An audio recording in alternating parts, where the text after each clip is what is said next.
Now that whole box of springs, great springs.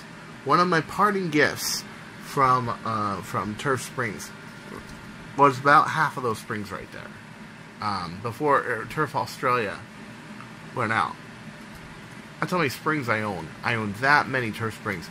And I will say, they are, in my opinion, some of the best springs I've ever had. And I don't know if it was the Aussie steel, the gold plating, or if they just, Australians wanted balls to the walls power.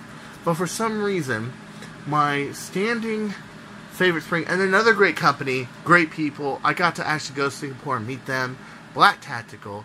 My standing as Black Tactical making the best springs that has stood since 2012. Change this. But 5 years, I carried a torch for Black Tactical Springs. And they're great springs, but Turf Springs really upped it, man. They were great. One problem. This is the only spring that will fit in a Chronos. And that's their Stampede spring, 9K. Well, if you're a heavyweight like me, 9K ain't gonna cut it.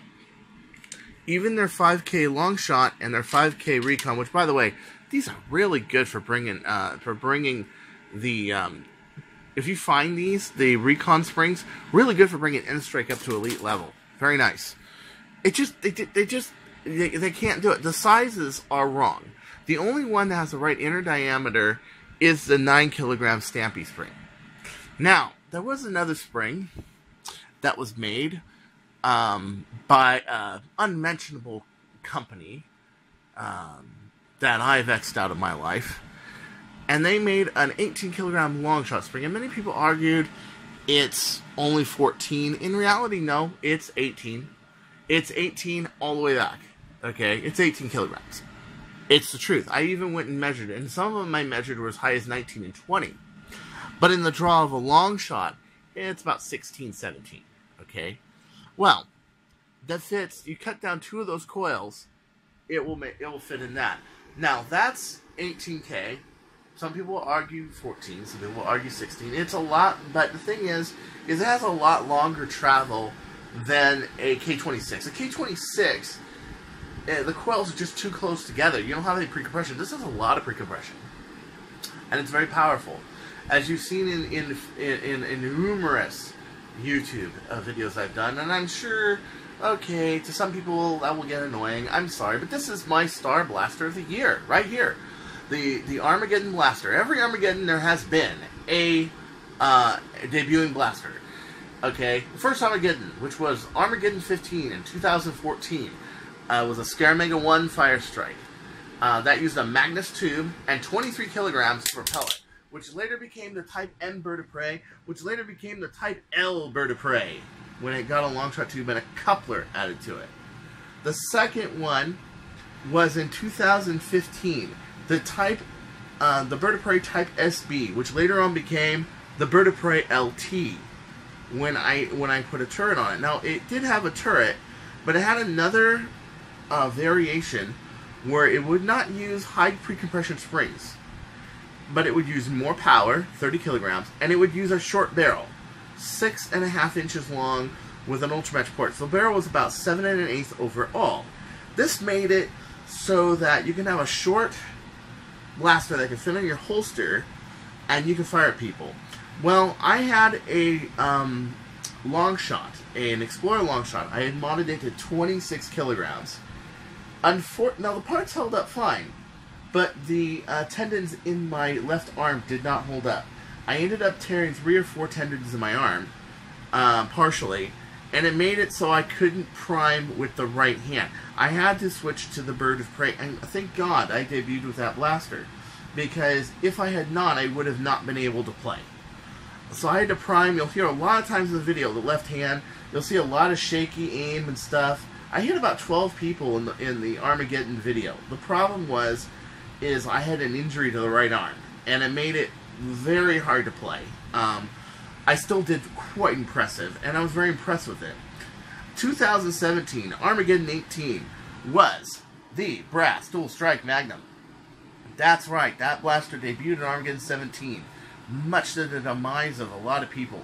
It was able to pull about 180 flat. The main thing, and I had to go back and shoot this because the camera cut out when I noticed when I was editing it cut out. The main thing is that this blaster was stable because it was longer. It had a longer stock. You can see how long that stainless steel stock the tubes are. It was the first time I had integrated stainless steel tubes rather than brass. The Type R used brass. This one used stainless steel, and it was a lot more stable of a stock. The other thing is that it had a longer barrel, and it was inherently more accurate than at the time the Bird. But the Bird, after this, these two competed a lot, and the Bird became the reign supreme for size and power.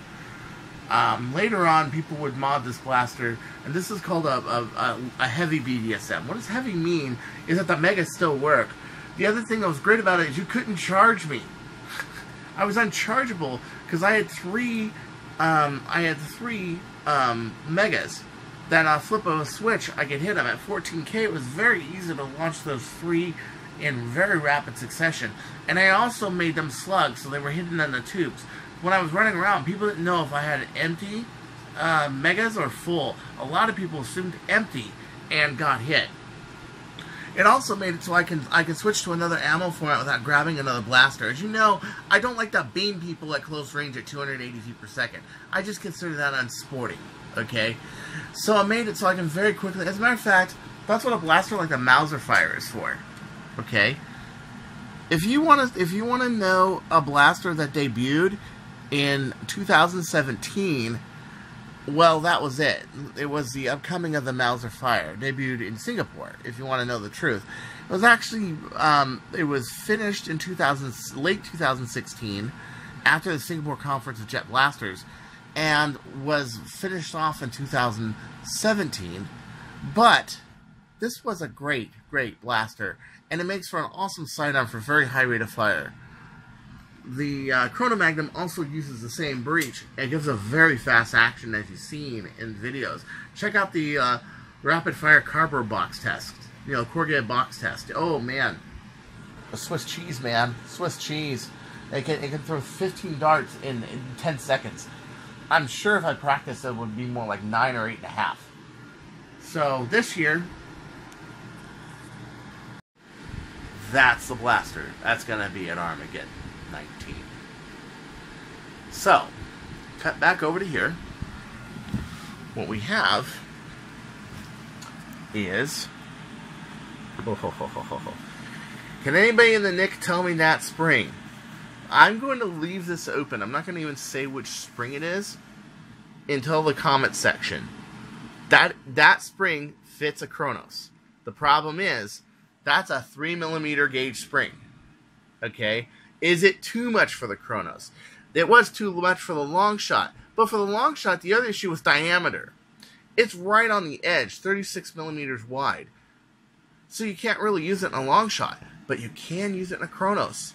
And that's what I'm going to try out today. We're going to see if this blaster can hold it. And if it can't, I'm buying replacement parts from a white Chronos and putting it back into my Deadpool blaster. We'll see. You can see the spring in there. It has a 1.5 inch, I'm sorry, it has a 36mm outer diameter, okay? It has a 30mm inner diameter. That's right. A gold Canadian maple will fit in the middle of this spring. Because of that, a spring such as a 16 turf or an 18 turf, which I would love to see a 16 or 18 put in a Chronos blaster, can't fit. If you make custom parts for this, you're thinning the catch. That's one of the beauties of this blaster, is that it has such a wide catch area, 10mm, just like the Archer pistol. Where did they get that idea from? Yeah, I'm not gonna sue them, anything like that, but I will say this, okay? Somebody definitely looked at our internal notes and decided, hey, let's make a Chronos. Well, but I do like it, because it does, without making an Archer, prove my point, okay? Actually, that would be more like the 275 operator than it would be the Archer. 275 is about that size, and it's an SMG, like I'm going to make that. But at any rate, it's essentially a large Archer. So look at that. We're going to try it out. We're going to see what it does. Now, put in mind, it might break, and I may have to get another Chronos just to get more parts. This could be crazy. Stay tuned. I'm giving this a 50% chance this breaks. But let's see. That's a 3mm gauge. Ah! I can't even prime it. Motherfuck! Nope. Either that or I put it in the plunger tube upside down. Hold on. Oh, the plunger rod, sorry. I'm put upside down. Right now, yeah, it is requiring a Stampede spring. Okay. To do it. The other spring that works in this blaster is one of these. That is an Explorer 18kg spring with ground ends. Sadly enough, this is the only other spring that works. As you can see, I've been trying to convince Paige to make a spring like this. Okay, as you can see, it has a lot of coils. If it had fewer coils, like the 9K, but yet it was either 1.8 in diameter or 2, this would be a very strong spring. And I think that with fewer coils, so if it had like 10 coils and it was 2mm gauge, 1.8mm gauge, okay, this would be a great spring to throw in a Chronos. Pretty much, you got to go with smaller diameter springs on this. The bigger diameters don't work, and that's a drag because the bigger diameters really have a really good spring velocity to it, and they are just, yeah, they're more solid. Be honest. I started going smaller diameter with the Retaliator when the Retaliator came out, and it doubled the speed of the blaster. It did that, and a better AR, and longer AR fingers, and direct plunger, doubled the speed of the blaster. But it really, yeah. So this is going to require a new set of springs just to put into this blaster, a new era of springs. But as you can see, the new era of modding a Chronos has begun. Could happen. And I know people in the industry. I know spring companies. I know injection molders. I know machinists. I know corporate people who work in companies such as Nike and Disney. That could happen. You know? So anyway, take care. And don't you go changing. Or I'll find you.